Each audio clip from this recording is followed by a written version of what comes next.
Bonjour, bonsoir, bonne nuit, c'est Artiste Book, on se retrouve pour une toute nouvelle vidéo. Enfin, je vous parle de ce projet de manga analyse qui m'a pris du temps. Ça fait un moment que je l'ai en tête, mais on va s'en occuper. Alors cette fois-ci, on va viser un manga qui se trouve juste ici, c'est Tokyo Ghoul.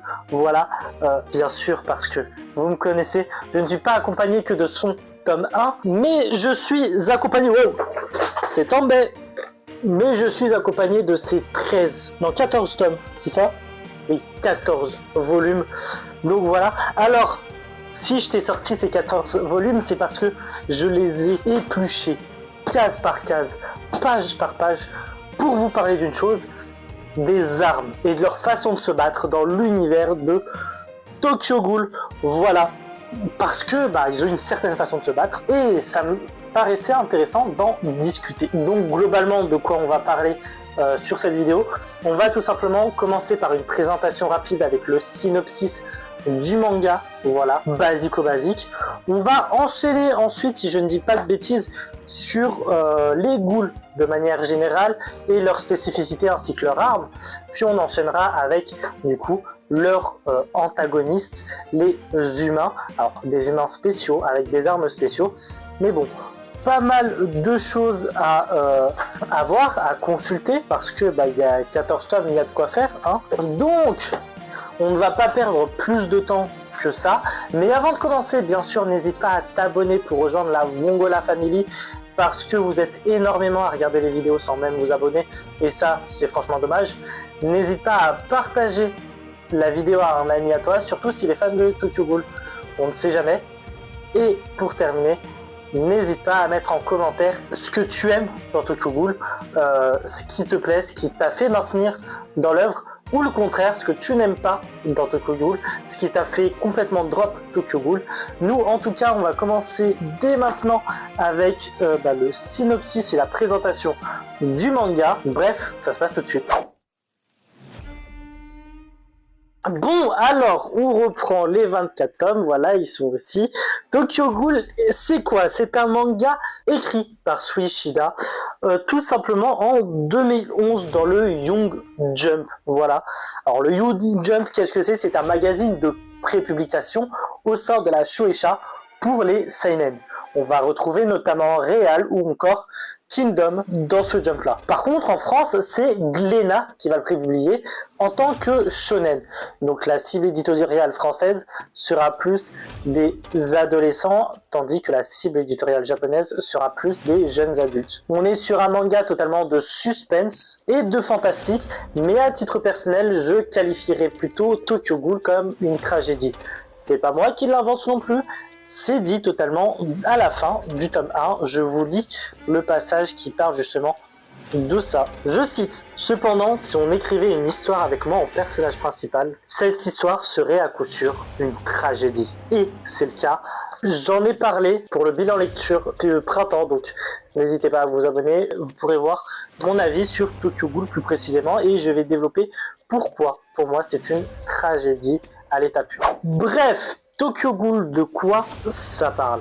Il faut savoir que Tokyo regorge d'humanoïdes très ressemblant à l'humain, sauf qu'ils ont une alimentation assez spéciale. Ces soi-disant humains ne se nourrissent pas de nourriture habituelle.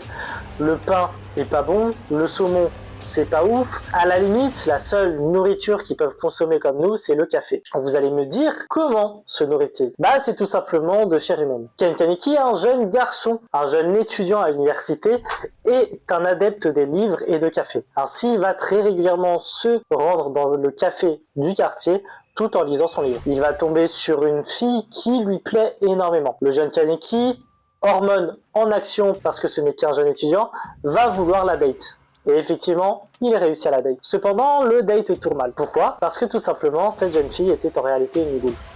Une ghoul qui voulait dévorer Ken Kaneki. Va-t-il s'en sortir? Heureusement, un accident va sauver Ken Kaneki. En quoi consiste cet accident? Ça, vous le verrez dans le manga. En tout cas, ce qui est sûr, c'est que cette jeune fille est tout simplement capoute. Voilà.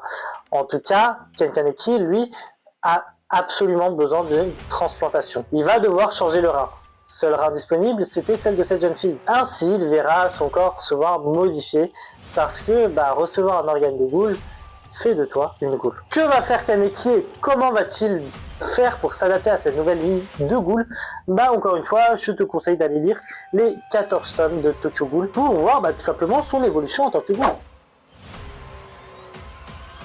Bon, on va commencer par aller au plus simple. Qu'est-ce qu'une ghoul? Par le Tokyo Ghoul, donc bien sûr, qui dit Tokyo Ghoul dit ghoul. On en a un peu parlé dans le synopsis, mais comme ça a été dit, ce sont tout simplement des humanoïdes ressemblant trait pour trait à des humains. Cependant, même si en apparence ils ont l'air d'être humains, bah ça ne l'est pas. Ils arrivent effectivement à se fondre dans la masse, mais on peut les différencier à une chose notamment. Soit leur alimentation, donc si tu trouves quelqu'un qui bouffe de l'humain, soit c'est un cannibale, soit c'est une ghoul. Et il y a de très grandes chances que ce soit plus une ghoul qu'un cannibale. Ensuite, ils ont ce qu'on appelle des kagune. Alors qu'est-ce qu'un kagune? Ça va faire l'objet justement de notre vidéo, parce qu'on va en parler un petit peu plus. Globalement, c'est un appendice qui va leur servir très précisément à certaines choses. Bref, je vais pas vous laisser avec autant de suspense, parce que du coup, on va directement passer à la suite.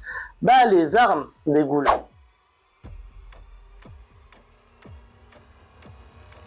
Bon, alors les ghouls, comment est-ce qu'ils font pour se battre? Eh ben, on en a parlé. C'est grâce à leur kagune. Alors, qu'est-ce qu'un kagune concrètement?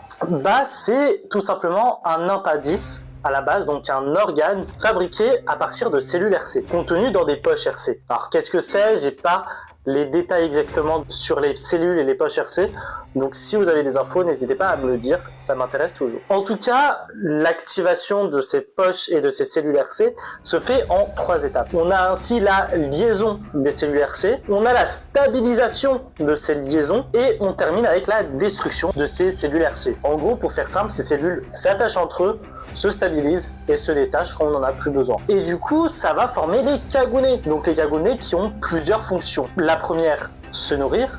C'est avec ça qu'ils tuent des gens pour se nourrir. Certains vont avoir une augmentation de leur agilité, d'autres de leur résistance. Enfin, tout dépend des types de kagune que tu as. Donc, ça vient tout de suite avec le type de ghoul, parce que le type de ghoul que tu es est lié au kagune. Ainsi, on a 4 types de ghouls, 4 types de kagune. On commence tout simplement par les ailés. Les ailés, c'est simple, tu les reconnais tout simplement par leur kagune un peu en forme d'aile. En plus de ça, ils se situent généralement au niveau des épaules, donc franchement, t'as aucune chance de te tromper. Les ghouls ailés sont donc très rapides et très agiles, cependant, bien sûr, ils s'épuisent assez rapidement. Donc en termes d'endurance, c'est pas le mieux. Ce sont des ghouls, tu vois, typiquement comme Toka ou son frère, qui sont assez connus, donc attendez, la Miss Toka, voilà. Mais il y a une hiérarchie, enfin il y a un petit classement des types de kagune, un petit peu comme les types de Pokémon, lui est plus fort que machin et tout, et les ghouls ailés seraient du coup plus forts que les ghouls à queue, qu'on reviendra un petit peu plus tard. On a ensuite les ghouls blindés, qu'on appelle aussi les ghouls métalliques. Alors pourquoi? Tout simplement parce qu'ils sont extrêmement résistants et extrêmement solides. Bref, en matière de défense, ce sont les meilleurs. Par contre, bien sûr, qui dit résistance et défense bien accrue, dit également beaucoup de poids, et du coup ils sont très lents. En termes de ghouls ailés, on a par exemple Shu Tsukushima, et on les reconnaît par leur kagune qui sort tout simplement de leur omoplate. Voilà. Du coup leur défense va leur permettre d'être beaucoup plus avantagés face aux ghouls ailés, parce que oui, au bout d'un moment, si la ghoul ailée n'a plus d'endurance, ça va être compliqué. Surtout que en termes d'endurance, plus t'es solide, plus généralement t'es endurant. Tu peux facilement durer dans le combat. Ok, maintenant les ghouls écailleuses. Alors, ce sont aussi les ghouls qu'on peut appeler les serpents. Alors moi, je les appelle comme ça les serpents, tout simplement parce que les ghouls écailleuses ont un kagune qui ressemble un petit peu à la peau d'un serpent, tout simplement. C'est pas pour rien qu'on les appelle écailleuses. Tu les reconnais très facilement parce que leur kagune sort au niveau des reins. Donc, pareil. Les ghouls écailleuses sont surtout puissantes et ont une faculté de guérison assez hors norme chez les ghouls. Par contre, bien sûr, il leur manque pas mal de résistance, et notamment quand ils sont en train de récupérer, de guérir. Tout simplement, typiquement, c'est notre protagoniste Ken Kaneki qui devient une ghoul écailleuse, ou sinon, pour avoir une ghoul dès la naissance, on a tout simplement celle qui a donné son rein à Ken Kaneki, donc Liz. D'ailleurs, au vu de leur puissance et de leur faculté de guérison, les ghouls écailleuses sont très avantagées face aux blindés. Oui, puisque si tu peux guérir à l'infini et que tu es assez puissant, ta défense, faut qu'elle puisse durer un certain moment, quoi. Et pour terminer, on a du coup les dernières ghouls, ce sont tout simplement les ghouls à queue. On les reconnaît parce que clairement, concrètement, leur Kagune sort de leur derrière. T'as clairement l'impression que ce sont des queues qu'ils ont. Eux n'ont pas d'atout particulier. Ils sont vraiment équilibrés, ils sont un peu forts partout, mais pas assez pour plier un combat en fait, tout simplement, ce qui leur donne un avantage face aux ghouls écailleuses, voilà. Donc l'équilibre parfait, une balance. On a du coup des ghouls comme qui? Comme Nishiki Nishio. J'essaye de vous le retrouver, normalement on devrait le voir quelque part. C'est sûr qu'on voit Nishiki quelque part. Hein. Et ben non, on n'a pas de cover avec Nishiki, c'est pas grave, dans tous les cas j'allais vous rajouter les têtes des personnages. Donc, je l'appelle les gris moi, parce que Nishiki c'est un big aigri, enfin bref. Voilà pour les Kagune. Alors, est-ce que c'est leur seule méthode pour se battre? Oui et non. Oui, parce que malgré tout, il y a des ghouls assez spéciaux et on va en parler. Faut s'accrocher à cela parce que ce sont de sacrés cas quand même. Concrètement, c'est probablement les ghouls les plus dangereuses, les plus puissantes qui existent. Ces ghouls-là, on les appelle les ghouls de feu. Alors pourquoi? On sait que les ghouls se nourrissent d'humains. Mais les ghouls de feu, eux, ne se nourrissent pas que de ça. Pour encore plus développer leur cellulaire C, rien de mieux que de la chair de ghoul. Ouais, tu as compris. Les ghouls de feu sont en réalité des ghouls cannibales. Cependant, ça va apporter pas mal de modifications chez eux. La première, réussir à avoir, une stabilité mentale, c'est quelque chose d'assez compliqué. Mais surtout, le Kagune n'est plus un appendice. C'est un organe à part entière. Le Kagune peut sortir de partout de leur corps. Donc ouais, concrètement, les ghouls de feu sont des ghouls qui sont atteintes de folie, poussant à avoir des pulsions très fortes. Hein. Et d'ailleurs, leur puissance augmente considérablement, mais ça a un prix. Déjà, le prix de la folie, c'est quelque chose d'assez énorme. Mais on prend aussi d'autres vies que les hommes. Parce qu'à la limite, une ghoul peut se nourrir sans tuer, en récupérant des cadavres de personnes qui se seraient suicidées, tu vois. Mais les ghouls de feu, eux, se nourrissent d'humains, mais surtout de ghouls. Donc ils vont aller tuer des ghouls pour s'en nourrir généralement, plus de ça. Les ghouls, on en a terminé. On a vu tout ce qu'on pouvait voir au niveau des ghouls. Maintenant, on va aller voir au niveau des antagonistes des ghouls. Leur adversaire, leur ennemi juré, les colombes. Bref, qu'est-ce que c'est? On va le voir maintenant. Alors les colombes, c'est qui? C'est quoi? Qu'est-ce qu'ils représentent? Comme je l'ai dit, ce sont les antagonistes, ce sont les adversaires des ghouls. Ce sont des humains, hein, bien sûr, et leur rôle est simple, abattre les ghouls et protéger la population humaine, bien sûr. Les colombes appartiennent au CCG, l'institution en gros qui gère les colombes. D'ailleurs, ils ont une brigade bien spéciale, appelée également brigade des ghouls. Globalement, ce sont des enquêteurs soldats, une milice. En fait, c'est une milice, pour faire simple. J'essaye de vous trouver des mots depuis tout à l'heure pour vraiment bien définir ce que c'est, mais globalement, je pense qu'on se rapproche très largement de ce que représente une milice. Alors oui, du point de vue des humains, ce sont les gentils, hein, mais du coup, ça reste des humains. Des humains sont de faible constitution, donc se battre contre des Kagune et des ghouls, c'est quand même quelque chose de compliqué. Alors comment font-ils pour se battre? On va le voir tout de suite. Bon, comment du coup se battent les colombes? Comme toute l'histoire de l'humanité, elle doit faire l'utilisation de ses capacités de réflexion et de création. Elle va donc créer des armes qu'on appelle des kinks. Alors, comment sont fabriquées ces fameuses kinks? Ce sont tout simplement des armes créées à partir de cellules RC de Kagune. Ouais, en gros, les kinks sont d'origine ghoulesque. Ça ne se dit pas, mais tu m'as compris. Donc, en gros, les colombes vont tuer une ghoul, faire en sorte de laisser la poche RC intacte, parce que sans ça, ils ne peuvent pas la récupérer et fabriquer de kinks grâce à ça. Donc également, chaque kink a un type ailé, blindé, écailleuse ou encore à queue. À partir de ces kinks, il y a quand même dérivés qui existent, notamment les chimères. Alors les chimères, pour ceux qui ne savent pas, les chimères sont très inspirées de l'animal. Pour ceux qui ne savent pas ce que c'est qu'une chimère est une créature généralement mélangeant deux animaux différents, voire plus parfois. Bref, pour ceux qui s'y connaissent, dans Pokémon, type 0 est par exemple une chimère. Et en gros, du coup, les Kagune, les kinks sont faits à partir de deux poches RC différentes. On a d'un côté un type de Kagune et de l'autre un autre type, ce qui permet d'avoir un large panel d'offensives ou défensifs. Ce qui est un avantage face aux ghouls parce que les ghouls n'ont qu'un seul type de Kagune, donc plus de polyvalence de la part des colombes. Il y a également les munitions Q.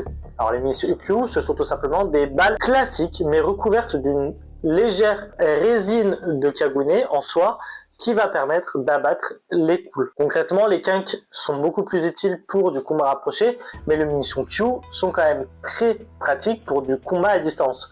Combat à distance qui est quand même très rare chez les ghouls.